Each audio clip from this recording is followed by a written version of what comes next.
करता हूं क्षत्रिय महासभा युवा के उत्तर प्रदेश के अध्यक्ष हैं भूपेंद्र जी, स्वागत आपका। तो बताइए कि राजपूत समाज के मन में क्या राजनीतिक चिंतन चल रहा है और आप लोगों के प्रमुख राजनीतिक सामाजिक मुद्दे क्या हैं? क्षत्रिय महासभा पूरी तरीके से अगला जो भी समाज है, क्षत्रिय समाज हो, ब्राह्मण समाज हो, पूरी तरीके से हमेशा भाजपा के साथ रहा है। लेकिन आरक्षण जैसे मामले में, यूजीसी एक्ट के मामले में हमने पूरी तरीके से, जब ये एक्ट आया, सरकार का पूरी तरीके से विरोध किया कि ऐसे एक्ट को लागू करने से देश में जाति हिंसा फैलने की आशंका है। इसलिए हम समाज और पार्टी के साथ रहते रहते भी हमने पार्टी का विरोध किया कि ऐसे एक्ट की कोई आवश्यकता हमारे हिंदुस्तान में, हमारे प्रदेश में नहीं है। इसलिए क्षत्रिय महासभा और अन्य महासभाएं, चाहे ब्राह्मण सभा हो, अगड़ा वर्ग जितना भी है, उसने भारतीय जनता पार्टी के इस एक्ट का पूरी तरीके से विरोध किया। और हम आज भी इसका विरोध कर रहे हैं कि जब तक इस एक्ट को पूरी तरीके से सरकार वापस नहीं लेगी, तब तक हम इसका विरोध करते रहेंगे। और आरक्षण का भी विरोध क्षत्रिय महासभा करती है कि आरक्षण जो है जात के आधार पर ना होके लोगों की उस पर लागू होना चाहिए। आप क्यों विरोध कर रहे हो यूजीसी का भाई? आपका क्या छीन जा रहा है? आप समानता का व्यवहार करो यूनिवर्सिटी में, कॉलेजेस में, आप पर ये कानून नहीं लागू होगा। लेकिन आप किसी को दबाओगे, दमन करोगे, अपमानित करोगे, पठन पाठन में व्यवधान उत्पन्न करोगे पिछड़े दलितों के, तो आपके खिलाफ कानूनी कार्रवाई होगी। हमने कभी किसी को दबाने का काम नहीं किया। हमने हर समाज को, विश्वविद्यालय हो, सब जगह लेके चलने का काम किया है। लेकिन अगर इस एक्ट के तहत हमारे समाज के बच्चे बच्चियों के साथ गलत हो तो उसकी जिम्मेदारी विजय जी कौन लेगा?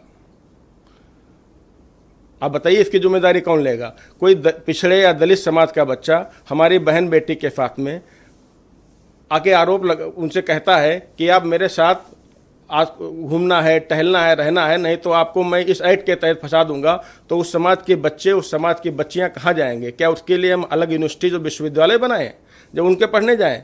इस तरह का बंटवारा ये देश का बहुत ही निंदनीय बंटवारा है।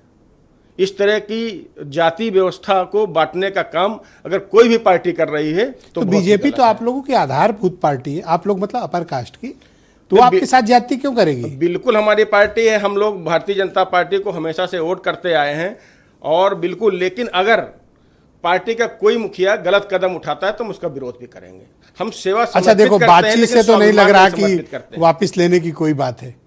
बिल्कुल वापस लेना है और जब तक वापस नहीं लेगी तब तक ये समाज पूरी तरीके से विरोध करता रहे। अच्छा, दूसरा सवाल ये है कि 2024 के चुनाव में मैंने देखा कि राजपूत समाज ने बड़े व्यापक पैमाने पर जगह जगह महापंचायत पंचायत करके बीजेपी का विरोध किया और बीजेपी कई सीट हारी भी।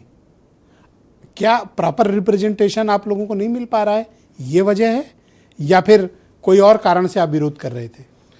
नहीं, हम सत्ता में अपनी भी भागीदारी प्रॉपर तरीके से चाहते हैं कि जहाँ पे आप चाहते हैं, अरे आपके पास तो सब कुछ है, और क्या चाहते हैं? क्या चाहते हैं? मुख्यमंत्री जी हम बैठे हैं और उसके अलावा भी तो लोग सत्ता में होने चाहिए। तो और भी चाहिए आपको? क्यों नहीं चाहिए, बिल्कुल चाहिए।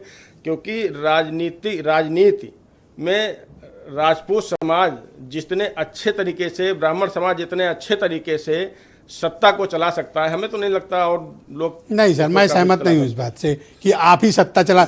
दरअसल यही आपकी जो सोच है ना, इसी से पिछड़े और दलित परेशान है। नहीं, हम पिछड़े और दलित सदियों तक आपने इस कम्युनिटी के साथ अत्याचार किया, अपर कास्ट लोगों ने कभी नहीं किया। आज जब वो अपने हक मांगने आ रहे हैं तो आपकी भाषा क्या है?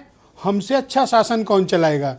क्यों? आप ही को शासन चलाना? कब हमने अत्याचार किया? हमने तो हमेशा इनको साथ में लेकर चलने का इतिहास है अत्याचार का। नहीं, इतिहास तो दमन से है। आपने क्या किया इस देश में पिछड़े दलितों के साथ? इतिहास पढ़िएगा तो आपको पता चलेगा। इतिहास जानकारी क्या किया है आप लोगों ने इस देश में। किसी का दमन नहीं किया, किसी का सबको साथ लेकर। बहुत शुक्रिया आपका। मैं दीपक मिश्रा जी को आमंत्रित करता हूँ, जाने माने समाजवादी चिंतक भी हैं और पार्टी के लीडर भी हैं।